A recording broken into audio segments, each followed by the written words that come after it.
So as a landlord, I can tell you, I can go on and on and on with the stories that I have. And because I rent to people in recovery or people that are in transitional, I get a colorful batch of tenants. Sometimes some of these people are great, but then sometimes they're coming in with kind of mental issues and things like that. But I can go on with my landlord stories, and some of you have heard them, but I'll go back to when I was doing Airbnb. A crazy tenant, I wouldn't even say tenant, customer I had. They rented my place. So when I was doing Airbnb, I didn't discriminate. Where I was in New York, this was in the Williamsburg area. So the Bushwick area, they kind of border. That area is very popular for tourists.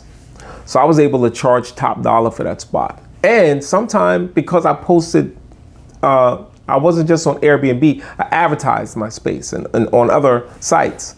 So I sometimes would get women that were in the, the working industry, the working industry, if you know what I mean. So I remember I had one woman, it was a black lady, an older black lady that, I kid you not, she looked like James Brown. I'm starting right there. So I'm going to try to remember this because it was a while ago. This was back in 2016. But I remember she rented my space for like a day. I think we had some type of agreement that she would have it for this many hours, and depending on how business was going, then she would pay a difference and keep going for the night.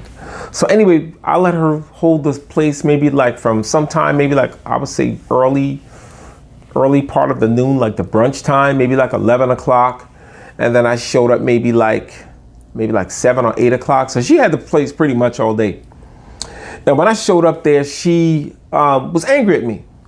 She wanted a refund. And I said, why? She said, I got no business today. Well, I don't see why I should pay. And I wanted to say, lady, have you seen what you look like? I wanted to say that so bad to that woman of why she got no business, but I knew why she got no business. I was looking right at the reason. But anyway, and this is before I started using cameras. I tell you guys, you better use cameras. If you're going to be an Airbnb or you're going to be a landlord or recovery housing, anything, especially in this day and age, you better have a camera. So what I did was, she told me, I want my money back. And I said, no, you're not going to get a refund. You used my space. I could have had someone else in this space. So I would lose income if I give you a refund. And she said, okay, I'm going to say you R-worded me. Kid you not. So I had to lie to her. I said, go right ahead. I said, you see right over there? And I pointed to any little corner, whatever. I said, there's a camera right there.